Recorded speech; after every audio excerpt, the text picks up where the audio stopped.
जी हिंद दोस्तों, आज हम देखने वाले हैं फाब्दियों का पार्ट 2। तो चलो शुरू करते हैं। कृमि का मतलब कीड़ा होता है और कर्मी का मतलब कर्मचारी होता है। क्षति का मतलब हानि होता है और क्षति का मतलब पृथ्वी होता है। यहाँ पर केवल छुट्टी की मात्रा लगी है तो अंतर आ गया। खर का मतलब गधा होता है और खरा का मतलब विफुद्ध होता है। आदि का मतलब प्रथम होता है और इफ आदि का मतलब अव्यक्त होता है। मतलब अगर बड़ी की मात्रा है तो अव्यक्त होगा और अगर छोटी की मात्रा है तो प्रथम होगा। आरती का मतलब विराम होता है और इफ आरती का मतलब पूजा के लिए दीपक या फिर नीराजन होता है।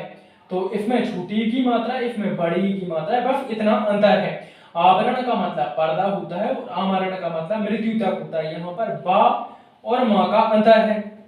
आसन का मतलब भोजन होता है और आसन का मतलब बैठने की जगह होती है। यहाँ पर छोटा है, यहाँ पर बड़ा है, केवल इतना अंतर है। आदिश का मतलब आज्ञा होता है।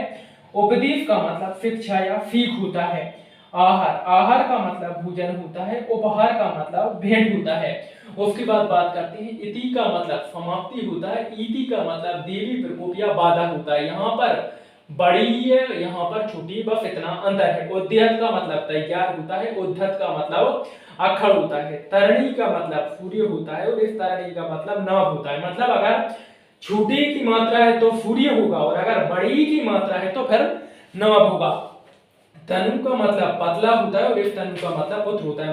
मतलब छोटा ऊ की मात्रा है तो पतला होगा और अगर बड़ा ऊ की मात्रा है तो पुत्र होगा। कड़ी का मतलब जंजीर की इकाई होता है और इस कड़ी का मतलब दही बेसन के मिश्रण का व्यंजन होता है।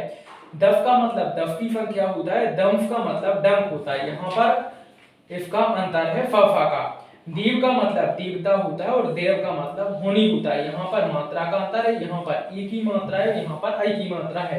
निर्माण का मतलब रचना होता है। निर्वाण का मतलब मोक्ष होता है। निधन का मतलब मृत्यु होता है। निर्धन का मतलब गरीब होता है। नीर का मतलब पानी होता है और नीड़ का मतलब घोंसला होता है। पतन का मतलब गिरावट होता है और पत्तन का मतलब बंदरगाह होता है। विवरण का मतलब वृत्तांत होता है और विवरण का मतलब रंगहीन होता है। वर्ण का मतलब चुनाव होता है। वर्ण का मतलब न्योछावर करना होता है। यहाँ पर छोटा बा है तो यहाँ पर बड़ा बा है। फाक का मतलब फाखा होता है और इस फाक का मतलब प्रतिष्ठा होता है। विच्छेद का मतलब अलगाव होता है और परिच्छेद का मतलब पैराग्राफ होता है। वृत्त का मतलब घेरा होता है और वृत्त का मतलब उपवास होता है। अकुल का मतलब कुलहीन होता है और आकुल का मतलब व्याकुल होता है। यहाँ पर छोटा है, यहाँ पर बड़ा है।